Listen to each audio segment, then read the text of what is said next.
inzira yateguriwe abana b'Imana, inzira nyabagendwa, inzira itazabonekamo amarira, inzira y'ibyishimo. Amahoro y'Imana akomeza abane nawe wowe udukurikiye hirya no hino ku isi. Nk'ibisanzwe ni mwene so Ernest Niyonsenga ubasuhuje.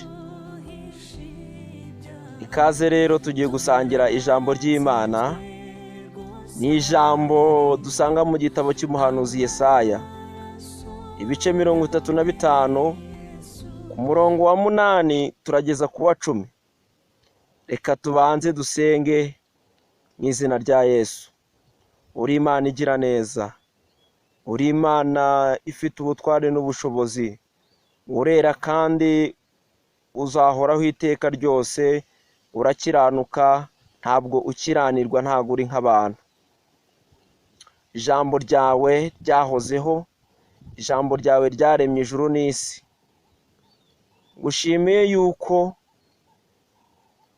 utwemereye tukaba tugiye gusangira ijambo ryawe, ariko mpamagaye umwuka wera kugira ngo abane natwe, mpamagaye umwuka wera kugira ngo abane na buri muntu wese uzumva rino jambo, kandi uzagira umutima ucishijwe bugufi n'ijambo ryawe, umutima umenetse, uwo nguwo uzamugirire neza kubera yuko uri Imana. Ushime yuko ukomeje kubana natwe mu izina rya Yesu Kristo, amen. Reka dusome mu izina rya Yesu mu gitabo cy'umuhanuzi Yesaya, ibice 35 tuhera ku murongo wa 8 tugeze ku wa 10. Reka dusome mu izina rya Yesu. Kandi hazabaho inzira nyabagendwa, iyo nzira izitwa inzira yo kwera. Abanduye imitima ntibazayicamo, ahubwo izaba iy'ababandi, abagenzi naho baba barabaswa ntago bazayiyoba.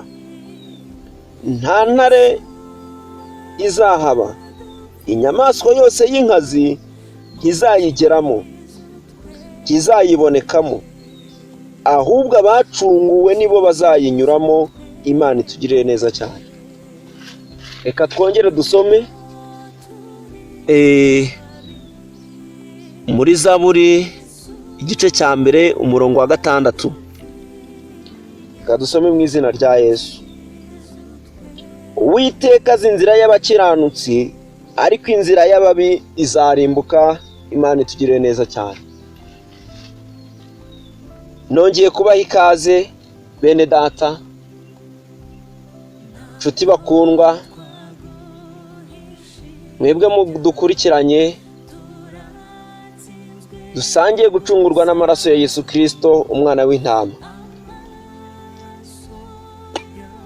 Ijambo ry'Imana mu gitabo cy'umuhanuzi Yesaya, ibice 35 umurongo wa 8 haranditswe ngo hazabaho inzira nyabagendwa, ngo abanduye imitima ntago bazayibonekamo, ahubwo iyo nzira izaba iyo kwera, izaba iy'ababandi, iyo nzira izaba iy'abakiranutsi, ngo niyo baba barabaswa ntago bazayiyoba. Imana itugirire neza cyane. Imana ntago ishaka umuntu ufite dogitora, Imana ntago ishaka umuntu ufite profesora, Imana ntago ishaka umuntu ufite masters, Imana ntago ishaka umuntu ufite A0, ahubwo Imana ishaka umuntu uyikiranukira. Imana ishaka umuntu ukora ibyo ishaka, kugira ngo azabashe kunyura muri iyo nzira yo kwera no gukiranuka. Ntago ari amashuri azayimunyuzamo, ntago ari amafaranga azayimunyuzamo, ntabwo ari icyubahiro cy'isi kizayimunyuzamo, ntabwo ari igihagararo cyangwa uburanga buzatuma uyinyuramo, ahubwo ikintu kimwe, impamvu yonyine izatuma unyura muri iyo nzira, nuko uzaba warakiranukiye Imana byonyine, nuko uzaba waracunguwe n'amaraso ya Yesu Kristo, umwana w'intama w'Imana. Imana itugirire neza cyane. Iri jambo ry'Imana rigaragaza neza umuntu uzanyura mu nzira nyabagendwa uwo ari we, ya nzira yo kwera, ya nzira igana mu ijuru, ya nzira Kristo Yesu yatweretse kugira ngo tuyinyuremo, kuko niwe watubwiye ngo ni njye nzira y'ukuri n'ubugingo, ntawe ujya kwa Data ntamujyanye. Kandi umwe wamwemeye, ngo uwanyemeye wese akizera izina ryanjye, namuhaye ubushobozi bwo kwitwa umwana w'Imana. Uwo nguwo rero ukora ibyo gukiranuka niwe uzanyura muri iyo nzira, inzira Yesaya yavuze. Imana itugirire neza cyane. Ijambo rirongera rirambwiye ngo abagenzi bose banduye imitima ntago bazayinyuramo, ahubwo hari indi nzira bazanyuramo, iriya nzira y'abakiranirwa twasomye mu gitabo cyanditswe na Zaburi, cyanditswe na Dawidi, Zaburi igice cya mbere umurongo waho wa 6, iriya nzira nyine yo kurimbuka, inzira izarimbuka, abanduye imitima niyo bazanyuramo. Ngo ariko abakiranukira Imana, amena, ngo abakiranukiye Imana, ngo Imana izi nzira zawe, kandi iyo nzira niyo kwera no gukiranuka. Imana itugirire neza cyane. Iyo nzira izatugeza mu bwami bw'ijuru, iyo nzira izaba iy'abanyengeso nziza. Ariko turongera turasoma ngo inyamaswa y'inkazi ntabwo izayibonekamo. Bisobanuye ngo umuntu wese, umuntu w'umunyamujinya, uwo nguwo ntabwo azahagera, uwo nguwo ntazayica iryera iyo nzira. Umuntu w'umwibone, uwo nguwo iyo nzira ntazayinyuramo.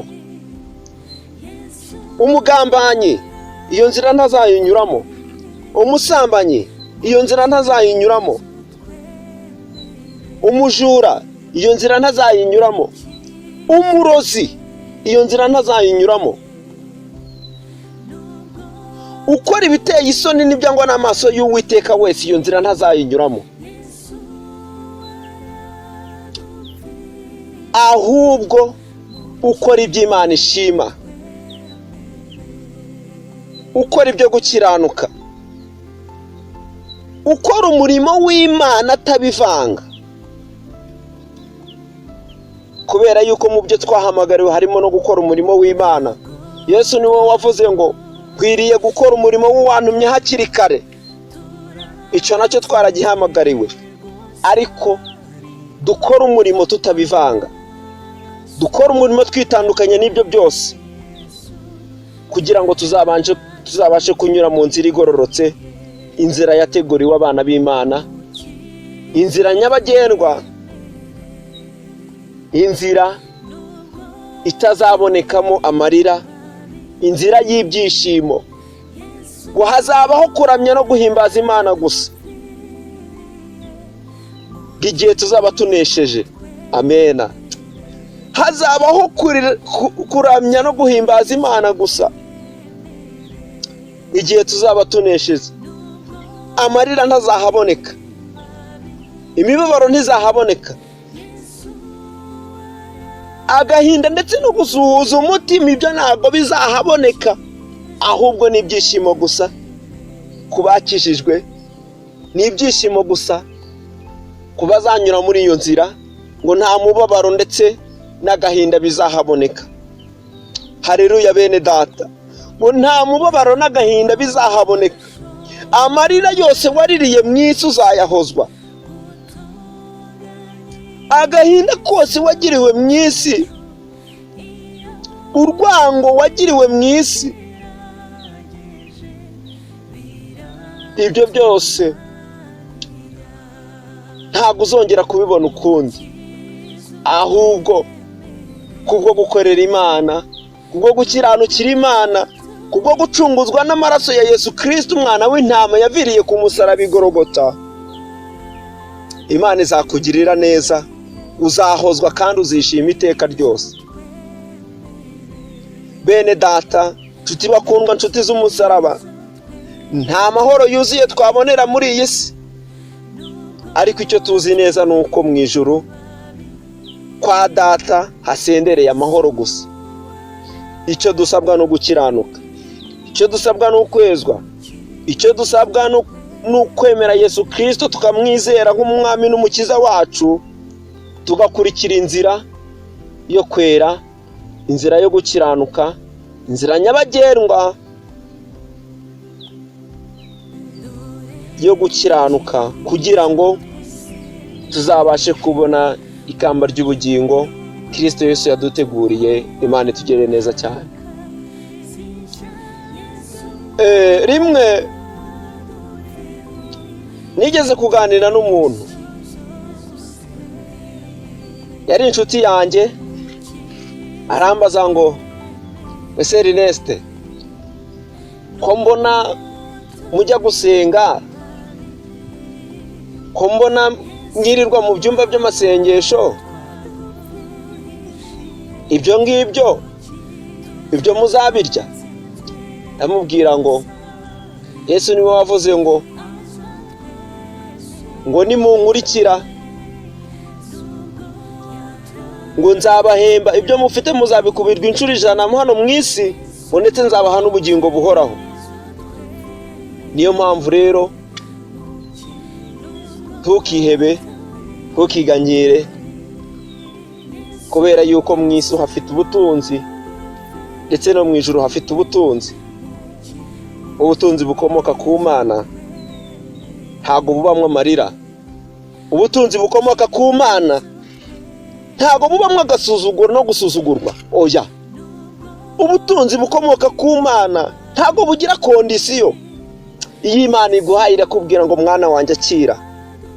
Iyi Imana iguhaye irakubwira ati mwana wanjye, nguhaye n'icyubahiro, nguhaye n'amafaranga, genda urye, nta kondisiyo ngushyizeho.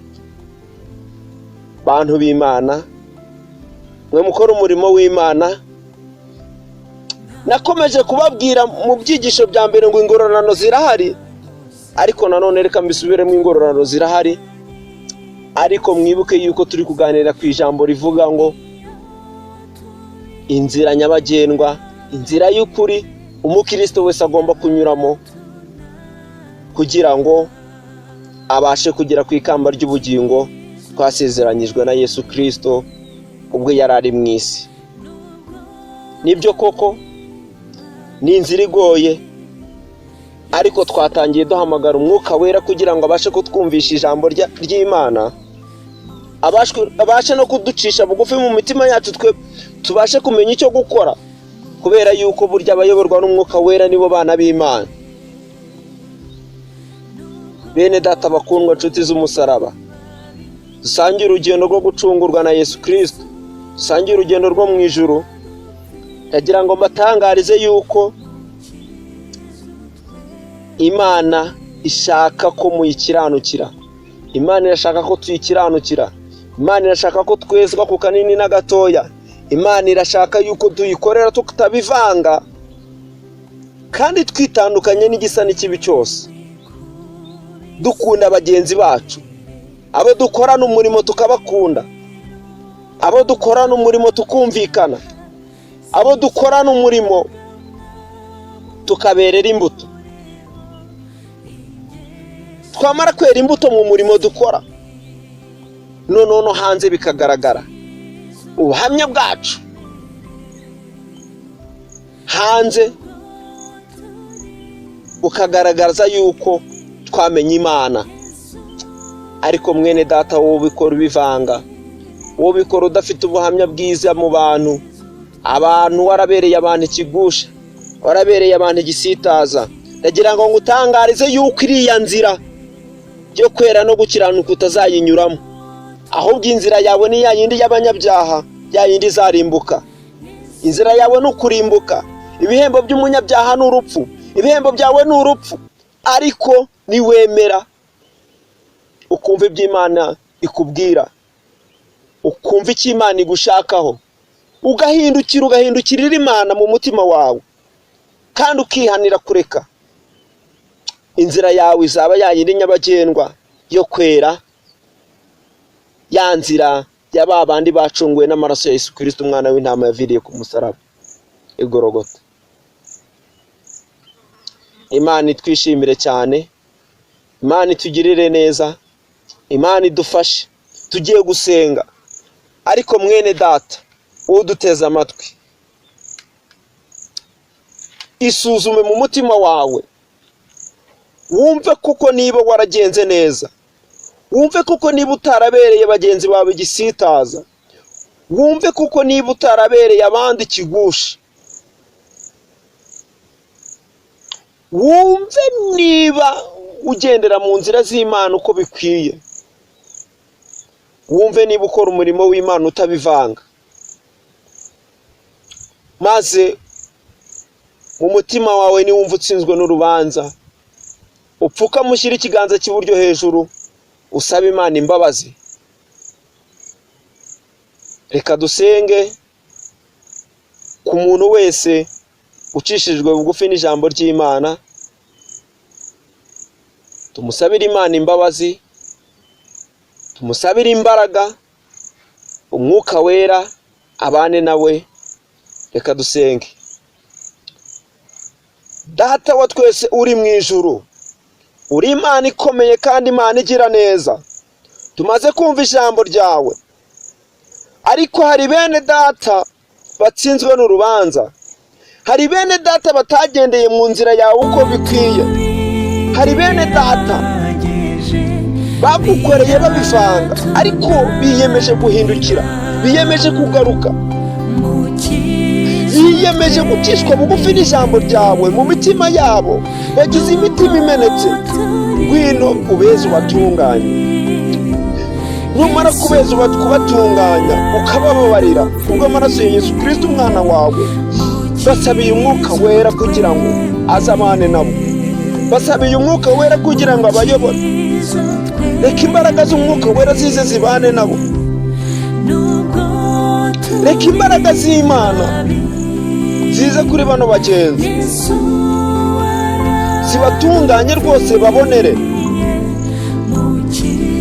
maze umurimo wawe ubashe guhabwa icyubahiro, maze babashe guhesha icyubahiro umurimo wawe, nabo ubwabo batange ubuhamya bwiza mu bababona, berere imbuto bagenzi babo, berere imbuto abaturanyi, berere imbuto abavandimwe, berere imbuto abana babo, berere imbuto inshuti zabo, berere imbuto imiryango yabo. Ushimiye yuko uri Imana igira neza, ushimiye yuko uri Imana yicaye ku ntebe y'imbabazi, ushimiye yuko uri Imana idukunda kandi urukundo ruhebuje, ushimiye yuko uri Imana ibabariye aba bagenzi bene data, kandi ngushimiye yuko bahaye imbaraga mu izina rya Yesu Kristo umwami wacu, amen.